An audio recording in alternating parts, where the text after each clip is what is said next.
Welcome to Workshop Wednesday. This week is a special edition with a Reese vs. Sid challenge. The Sid and Reese challenge piece. Sid's repurposing versus turned in Oz.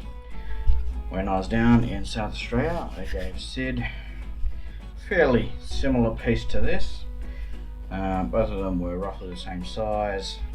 They're both from the same tree. Pretty sure they're right next to each other.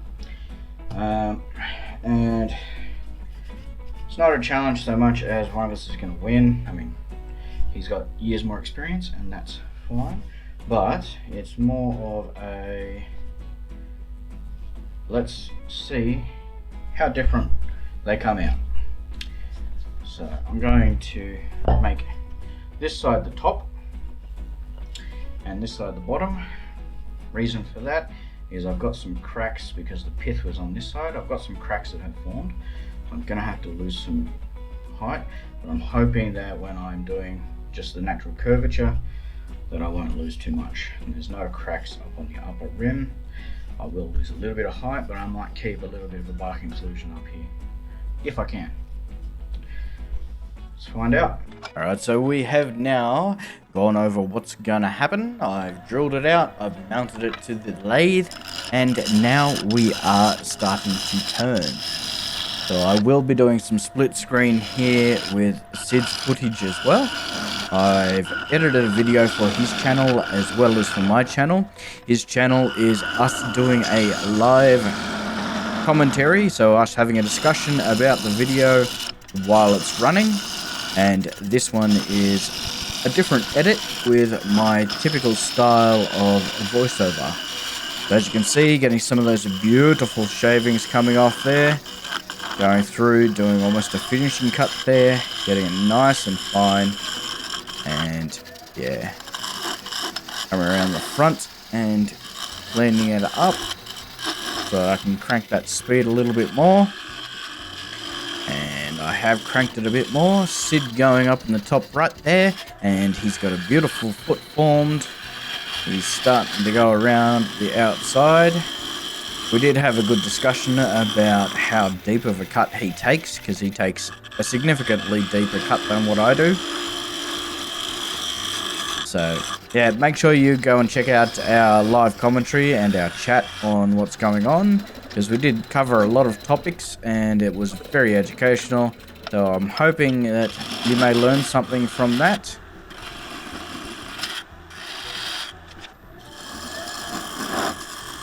Cleaning up the foot with my skew. And just forming my little foot there with a nice indent.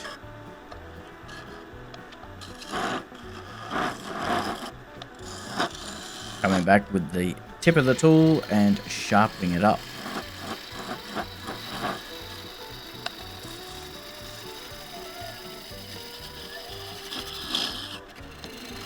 Watching Sid up there in the top right, he is almost at the point where he's ready to flip it round.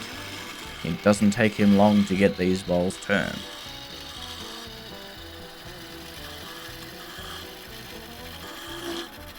Sid is actually a very good turner. He does a lot of bowls, and he releases a video every Wednesday called Workshop Wednesday, and some of his pieces are just absolutely breathtaking. So with my bowl, I wanted to put some color on and really make that chatoyance pop, so it has got really nice ripple.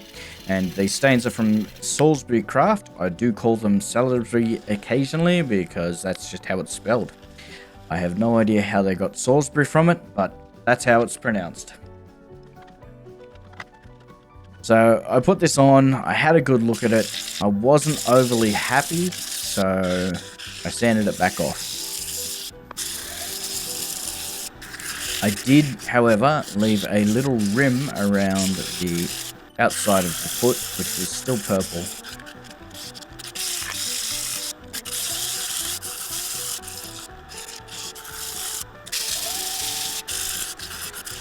At least doing this guarantees that I got a really nice smooth finish on my sanding, because you don't get rid of the color if it's not right.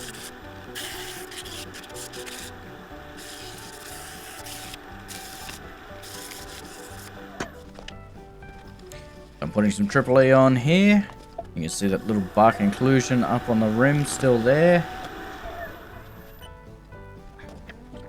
I do 2 layers of triple E to really make that chatoyance pop, because it has got that really strong ripple.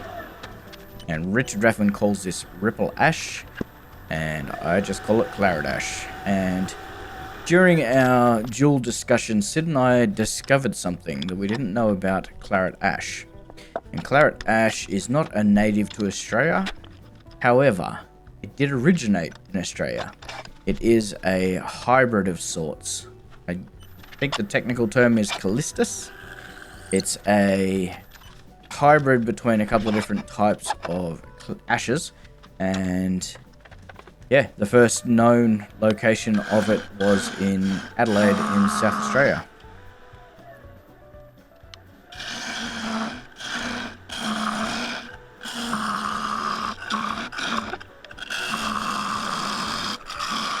Doing my nice big bites here, getting that tool all the way around.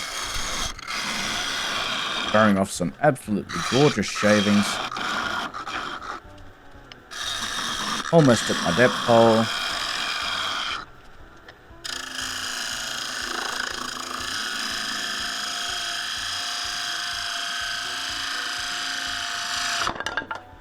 And took too much of a bite. Whoops. Okay, so that one ended up on the burn file for a couple of days because I wasn't sure how that would recover. Not because of that first fall from me dropping it a second time. Clumsy me dropped it a second time and it got extra scratches and broke the bark inclusion, and I just wasn't sure what I was going to do with it. So after I saw Sid's finished bowl in photo form, I was like, no, I'm gonna have to. I have to, because it just looks so pretty. So I came back out, I pulled it off the burn pile, and I quickly whipped through. And those of you, like Dave, may notice safety sandals. They're back.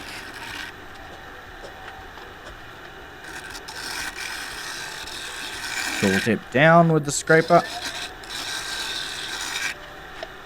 You can really see that radius on the tip of the tool there, so it's only a very fine point that's actually making contact.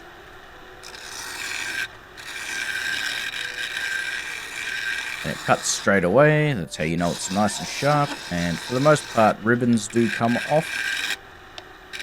But I'm doing such a light cut that ribbons aren't really a thing. And at this point in time, I'm just trying to get down past that chip that when it hit the brick wall, it got a nice chunk in it. So I've now decided I will go down, completely remove that piece of bark inclusion. And then I'm going to smooth it over.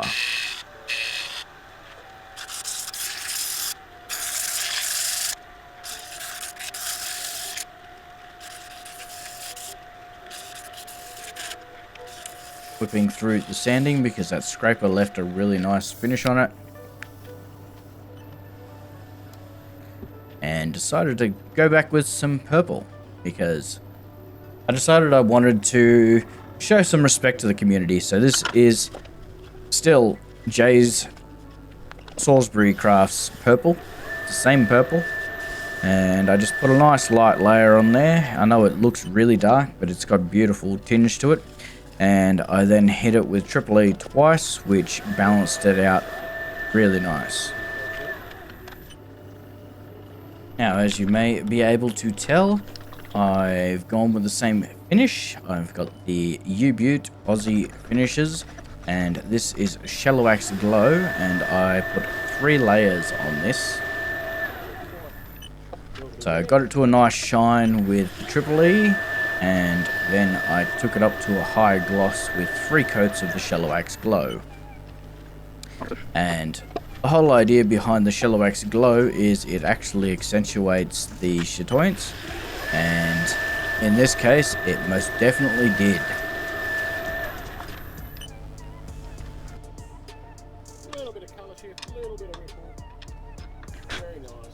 Sid's happy with his piece.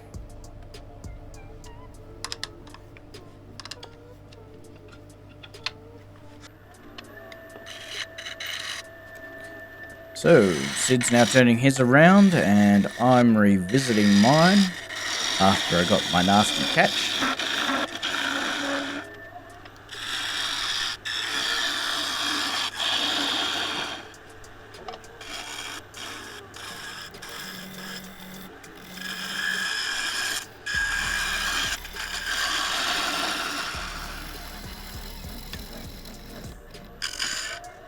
Now I'm forming a little bead on the rim of this bowl, and that is a bit of respect to one of the greats of turning, which is Robbo Robertson.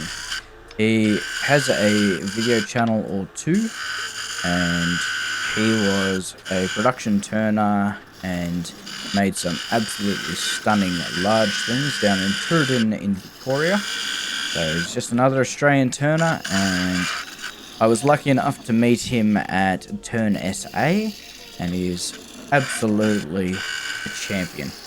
He's been fighting some medical issues of late, and he managed to get off his mobility scooter and come over and give me a couple of hints and tips, and no, try and approach it in this way, and it was what I needed at the time, and I really appreciate everything he did. And this is a shape that I've seen him do, or a similar shape just on much bigger bowls, and I wanted to show my respect to him by, it's not an imitation, it's my version of, because he did things very differently to what I did. He was also doing a bowl that was probably 10 times this size. I pulled out my bowl scraper here, and I get to this point and I'm like, if I try and swing around that underbite, I'm going to get that point in, and that is going to be disastrous. So I just blend it down gently with my round nose carbide scraper, which gets me a chance to give it a good underbite.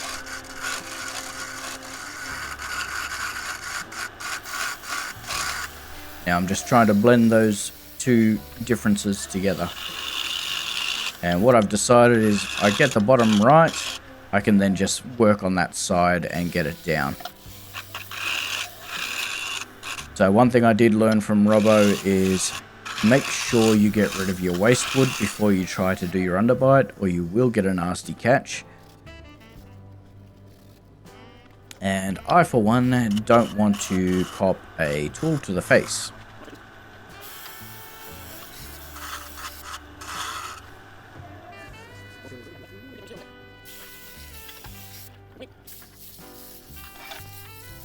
Beautiful little underbite there, almost no tool marks. Everything else will sand out. You notice I'm spending almost no time on that underbite, so I don't want to flatten it out. I wanted to keep it as an underbite.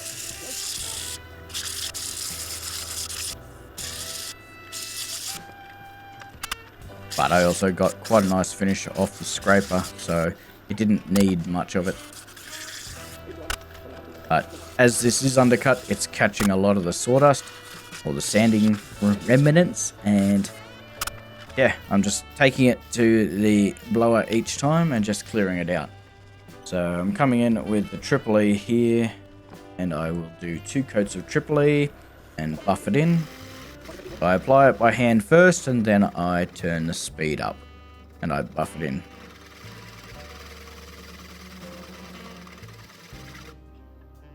Watching Sid try and remove his foot here. Whoops.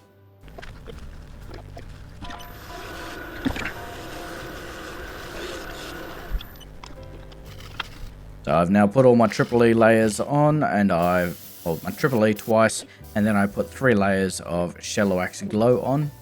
So my bowl is now mostly finished. And Sid's bowl is absolutely gorgeous. Having a look at that now. Lovely, there's a little crack I had to glue up. That's not too bad. There we go, lovely little Claret Ash bowl. Enjoying that little purple there. So I'm just going to flick through the photo gallery here, and thank you for watching. Please make sure you check out Sid's video because it is a very different experience. It was us live having a conversation about what we were seeing and different things that we were doing with our hands. So whether it was the tools we were using or how we were using them, we were trying to cover off a lot of information and just be helpful for everyone. So please make sure you check out Sid's video because it is a very good one.